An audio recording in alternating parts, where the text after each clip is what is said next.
Hello, this is the TVWAN News Update. Thanks for joining us.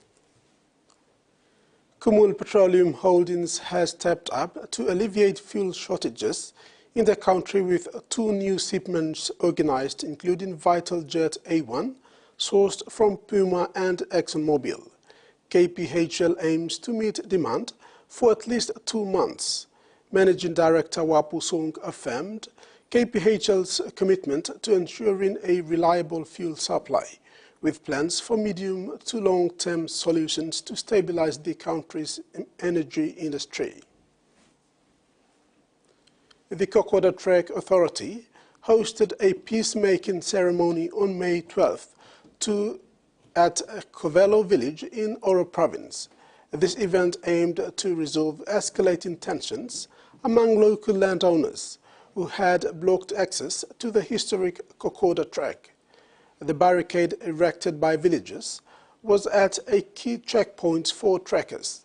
The ceremony was attended by key figures including KTA board members, local village leaders, Oro Provincial Administrator Trevor Megay, and representatives from the Papua New Guinea Tourism Authority. The gathering underscored a renewed commitment to community unity and development. Trevor Megay, the Oro Province's provincial administrator, reassured the community of the government's dedication to enhancing local projects that support their well-being. He highlighted the recent visits of the Australian and PNG Prime Ministers as significant, indicating strong government support for addressing landowners' concern and promoting sustainable development along the Kokoda Trek. The peacemaking ceremony marks a significant step towards resolving local conflicts and fostering a brighter future for the communities along the Kokoda Trek, ensuring it remains a cherished historical and cultural site.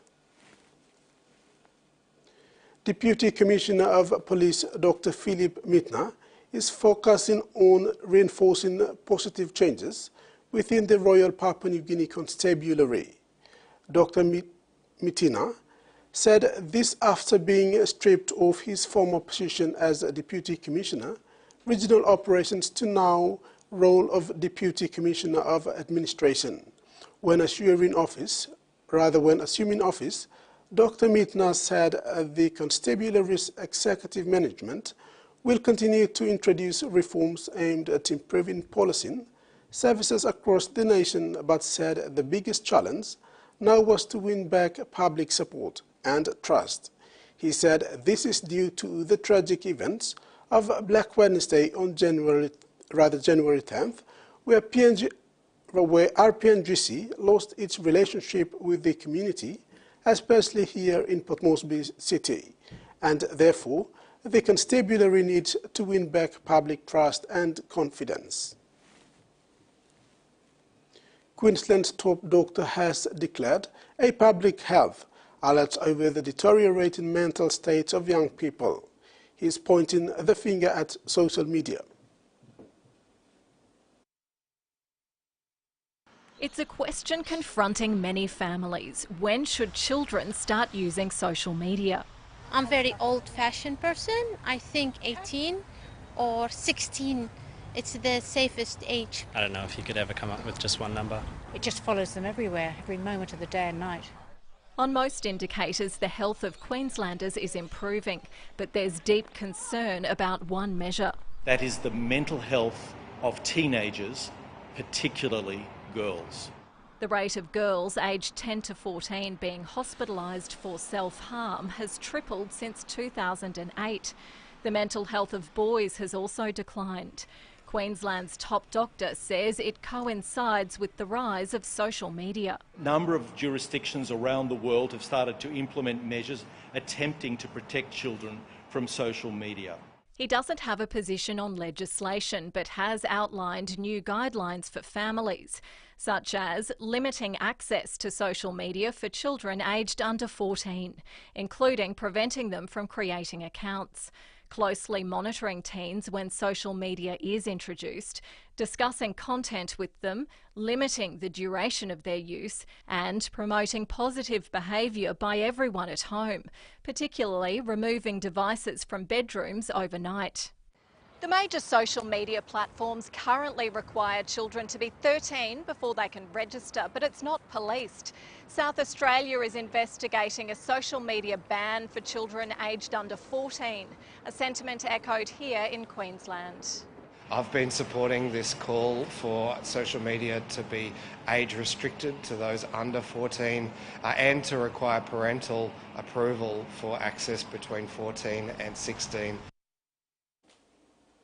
One person is dead and dozens are injured after a Singapore Airlines flight from London struck severe turbulence and was forced to make an emergency landing in Bangkok. 56 Australians were on board the plane. The Australian Department of Foreign Affairs and Trade says 8 Australians on board the London-Singapore flight have been hospitalised in Bangkok for injuries. The Boeing 777-300ER plane with 211 passengers and 18 crew was headed to Singapore when it diverted at 3:45 p.m. local time on Tuesday. The airline said in a statement. The flight fell into an air pocket while the cabin crew was serving breakfast. Suvarnabhumi Airport General Manager Kitty Kachon told a press conference.